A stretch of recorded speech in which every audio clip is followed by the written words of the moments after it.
আজ সমগ্র ভারতবর্ষ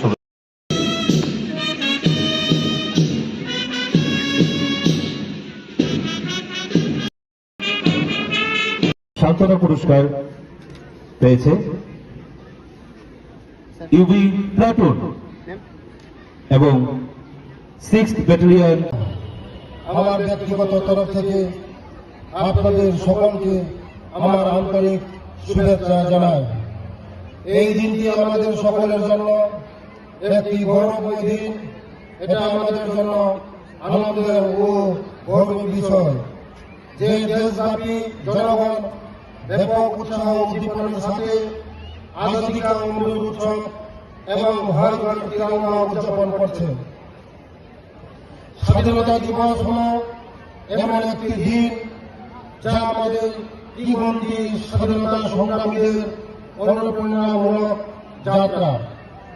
অবিরাম সংগ্রামী প্রচেষ্টায় কথা স্মরণ করে দেয় ব্রিটিশদের হাত থেকে স্বাধীনতা পাওয়ার এবং দাসত্বের শৃঙ্খল বাংলা সহজ ছিল না। এই স্বাধীনতা অর্জন করতে অনেক লোক আত্মবলিদান করেছিলেন। পরাজিত করার কাছ থেকে দেশ মাতৃত্বকে উদ্ধার করার জন্য ওনারা জীবনের সকল সুখ বিসর্জন দিতেও পিছপা হননি। আজ তাদের এই আত্মবলিদান কৃতজ্ঞ দিনদের স্মরণ করছি ও তাদের প্রতি আমার বিনম্র শ্রদ্ধা জ্ঞাপন করছি। আজ আমাদের একসাথে অঙ্গীকার করা উচিত আমরা এমন কিছু করব না যাতে আমাদের মাতৃভূমি মর্যাদা নষ্ট হয় এবং দেশের অগ্রগতি বাধাপ্রাপ্ত হয়।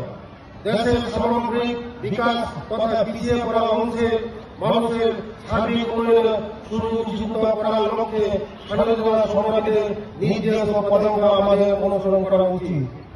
রাজ্য সরকার জনজাতি জনগোষ্ঠীর অর্থ সামাজিক উন্নয়নের লক্ষ্যে বিশেষভাবে সচেতন। ভারতবর্ষের যশস্বী প্রধানমন্ত্রী শ্রদ্ধেয় শ্রী নরেন্দ্র মোদীজির নেতৃত্বে এবং রাজ্যের জনপ্রিয় মুখ্যমন্ত্রী শ্রদ্ধেয় শ্রী মানিক সাহার নির্দেশনায় রাজ্য সরকার জনজাতিদের উন্নয়নমূলক কর্মসূচি সার্বিক গুরুত্ব সহকারে বাস্তবায়িত করে চলছে। দাদা আপনি